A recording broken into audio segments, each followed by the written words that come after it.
Assalamualaikum warahmatullahi wabarakatuh. Halo semuanya.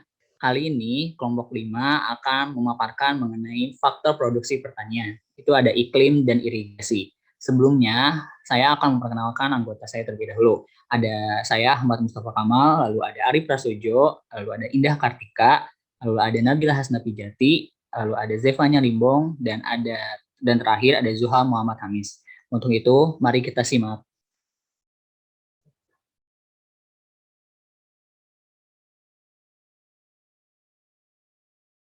Baik, yang pertama itu ada pengertian iklim. Iklim merupakan keadaan cuaca di suatu wilayah berdasarkan periode waktu yang cukup panjang. Iklim terbagi menjadi beberapa jenis, yakni iklim tropis, subtropis, sedang, dan dingin. Intensitas iklim. Yang pertama ada sinar matahari. Matahari memberi pengaruh besar bagi iklim di bumi. Sinar matahari dipengaruhi oleh kondisi awal dan perbedaan sudut datang dari sinar matahari. Yang kedua ada suhu. Suhu merupakan keadaan dari suatu udara. Suhu dapat menentukan panas atau dinginnya suatu wilayah. Keadaan suhu sejatinya ditentukan oleh radiasi matahari. Semakin banyak matahari, suatu daerah akan semakin panas. Semakin sedikit matahari, suatu daerah akan terasa dingin. Yang kedua ada angin. Angin merupakan pergerakan udara yang terjadi di permukaan bumi. Angin terjadi karena adanya perbedaan tekanan udara. Unsur ini bergerak dari daerah bertekanan tinggi ke daerah bertekanan rendah. Lalu yang keempat ada kelembapan udara. Kelembapan udara adalah kandungan uap air yang terkandung dalam udara. Kelembapan udara terbagi menjadi dua, yaitu kelembapan mutlak atau absolut dan kelembapan nisbi atau relatif. Lalu yang kelima ada tekanan udara. Tekanan udara diartikan sebagai berat massa udara di suatu daerah tertentu. Tekanan udara terbagi menjadi dua jenis, yakni sebaran tekanan udara vertikal dan sebaran tekanan udara horizontal. Lalu yang terakhir ada awan. Awan adalah kumpulan uap air yang menjadi dan membentuk kristal es kecil di dalam udara. Awan terbentuk dari proses kondensasi dari uap air di udara.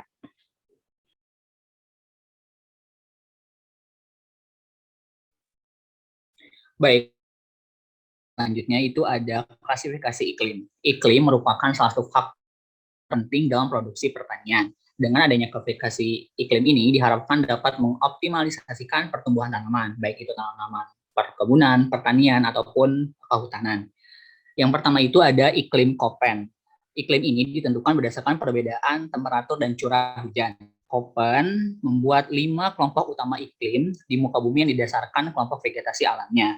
Kelima kelompok ini dilambangkan menggunakan huruf besar. Seperti terlihat pada gambar, untuk iklim tropis, untuk wilayah berwarna hijau, contohnya itu ada hutan tropis, muson tropis, dan sabana tropis. Lalu ada iklim kering untuk wilayah kuning, itu ada contohnya ada stepa dan gurun. Lalu ada iklim sedang untuk wilayah berwarna biru muda, itu ada contohnya musim dingin kering, musim panas kering, dan tidak ada musim. Lalu ada iklim dingin untuk wilayah biru tua, itu ada hujan bersalju setiap tahun, hujan bersalju musim, dingin kering. Dan terakhir ada iklim kutub untuk wilayah ungu, itu contohnya ada tundra dan salju. Yang kedua ada iklim semi-Ferguson. Iklim ini umumnya digunakan dalam bidang pertanian dan perkebunan. Pembagian iklim ini ditentukan oleh kondisi iklim di daerah tropis. Tipe iklim ini adalah sebagai berikut. Bisa dilihat pada gambar. Untuk tipe iklim A, yaitu dengan keadaan sangat basah, contoh vegetasinya adalah hutan hujan tropis. Lalu ada tipe iklim B, itu adalah iklim basah, contohnya adalah hutan hujan tropis juga. Lalu ada tipe iklim C, itu adalah iklim agak basah, contohnya adalah hutan dengan vegetasi tanaman atau tumbuhan yang gugur daunnya saat musim kering.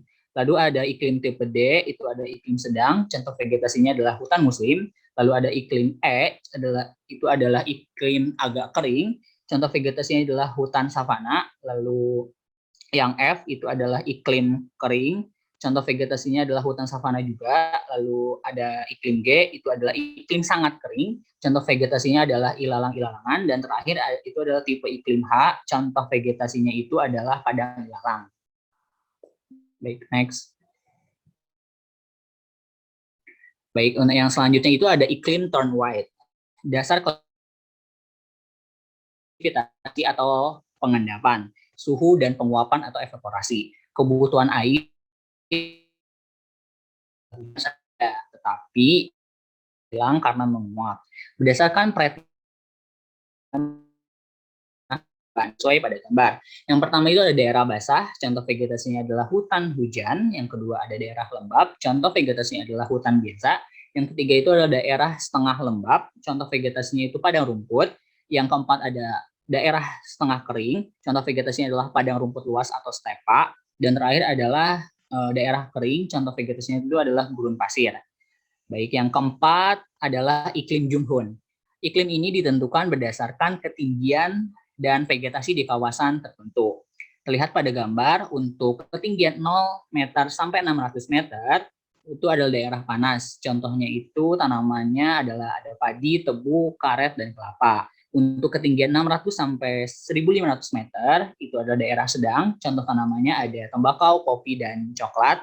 Untuk ketinggian 1.500 sampai 2.500 meter, itu daerah sejuk, contoh tanaman sayuran, kopi, teh, dan kina. Dan terakhir adalah ketinggian lebih dari 2.500 meter, itu termasuk daerah dingin, contohnya itu, contoh tanamannya itu tidak ada. Next. Dan untuk yang terakhir, iklim Oldman. Klasifikasi iklim Oldman berdasarkan jumlah kebutuhan air oleh tanaman, terutama pada tanaman padi. Penyusunan tipe iklim berdasarkan jumlah bulan basah yang berlangsung secara berturut-turut dengan sistem pertanian untuk daerah tertentu. Oleh karena itu, penggolongan iklim ini lebih dikenal dengan sebutan zona agroklimat. Zona agroklimat utama terbagi menjadi 5 subdivisi. Tiap subdivisi terdiri atas bulan kering berurutan yang diberi nama zona iklim berdasarkan huruf yaitu A, C, dan E. Sedangkan untuk subzona berdasarkan huruf ada sub 1, 2, berdasarkan angka, sub 1, 2, 3, 4, dan 5. Contoh pada zona itu seperti zona A dapat ditanami padi terus-menerus sepanjang tahun. Untuk zona B hanya dapat ditanami padi 2 periode dalam setahun. Zona C dapat ditanami 2 kali panen dalam setahun. Zona D hanya dapat ditanami padi 1 kali masa tanam. Dan zona E, penanaman padi tidak dianjurkan tanpa adanya irigasi yang baik.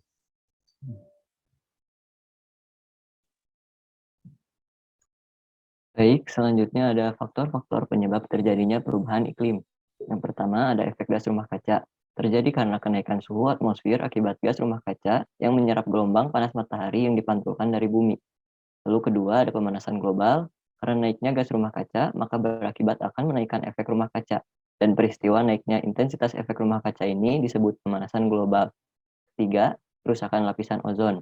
Mengakibatkan masuknya lebih banyak radiasi sinar ultraviolet yang membahayakan masuk ke permukaan bumi.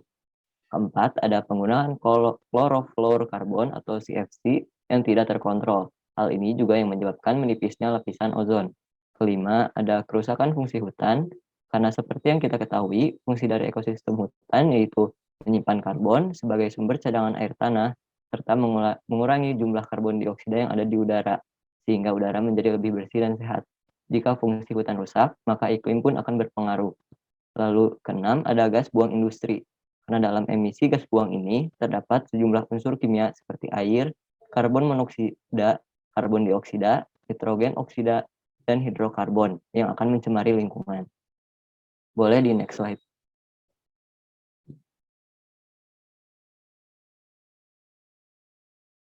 Lalu, perubahan iklim sangat berdampak pada sektor pertanian, seperti pada poin-poin berikut ini.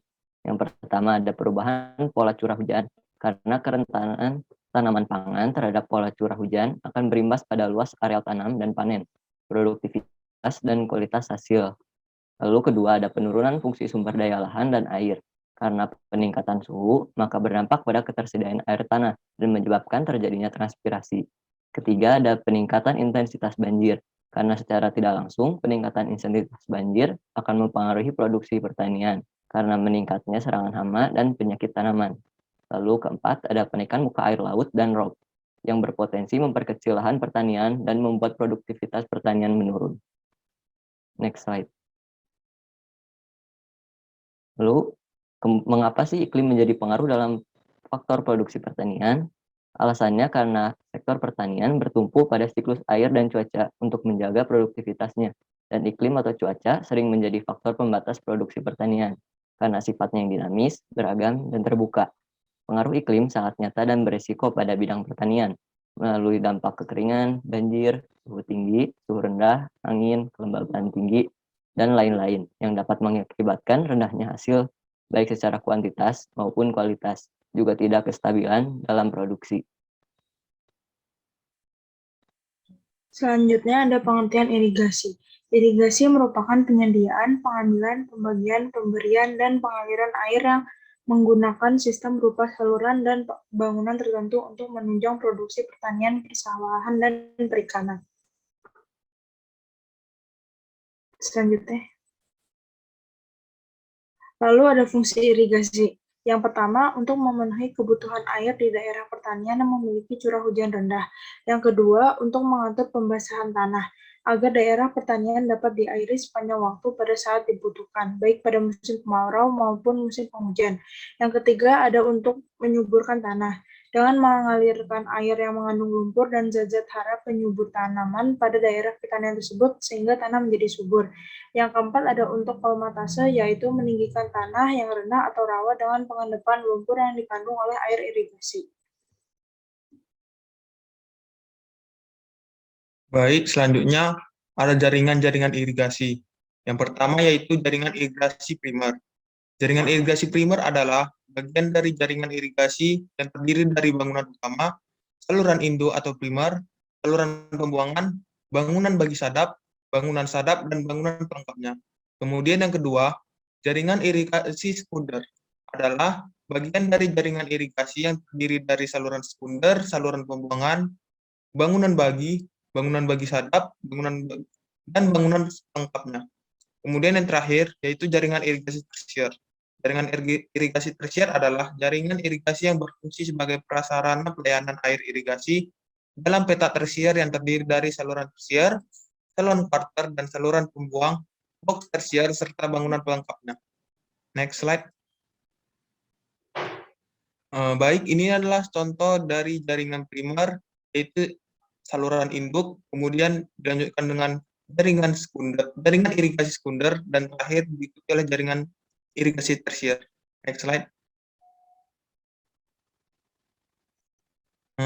Kita akan menjelaskan tentang jenis-jenis irigasi. Yang pertama yaitu irigasi permukaan atau surface irrigation. Tekniknya adalah dengan mengambil air dari sumbernya, biasanya sungai menggunakan bangunan berupa bendung atau pengambilan bebas. Air kemudian disalurkan ke lahan pertanian, memanfaatkan gaya gravitasi, sehingga tanah yang lebih tinggi akan terlebih dahulu mendapat asupan air. Kemudian yang kedua, irigasi bawah permukaan atau underground irrigation. Seperti namanya, jenis irigasi ini menerapkan sistem pengairan bawah pada lapisan tanah. Untuk meresapkan air ke dalam tanah di bawah daerah, akar menggunakan pipa bawah tanah atau saluran terbuka. Digerakkan oleh gaya kapiler, ngegas tanah berpindah menuju daerah akar sehingga dapat dimanfaatkan oleh tanaman. Yang ketiga, yaitu irigasi pompa air atau pumping irrigation. Irigasi ini menggunakan tenaga mesin untuk mengalirkan berbagai jenis-jenis air dari sumber air. Biasanya sumur ke lahan pertanian menggunakan pipa atau saluran. Sumber air yang digunakan dalam jenis ini bisa diandalkan jika tidak air sumur tidak surut pada musim kemarau. Next slide. Nah, yang keempat yaitu irigasi dengan pancaran. Dibanding dua irigasi sebelumnya, jaringan ini terbilang lebih modern karena memang baru dikembangkan belakangan ini. Caranya adalah dengan menyalurkan air dari sumbernya ke daerah sasaran menggunakan pipa. Di lahan yang menjadi sasaran, ujung pipa disumbat menggunakan tekanan khusus dari alat pencurah sehingga muncul pancaran air. Kelima, yaitu irigasi tetes atau irigasi mikro. Irigasi tetes merupakan cara pemberian air pada tanaman secara langsung, baik pada permukaan tanah maupun di dalam tanah, melalui tetesan secara sinambung dan perlahan pada tanah di dekat tumbuhan. Alat pengeluaran air pada sistem irigasi tetes disebut emitter atau penetes. Ini kita dapat lihat gambar dari contoh irigasi pancaran dan irigasi tetes. Next slide.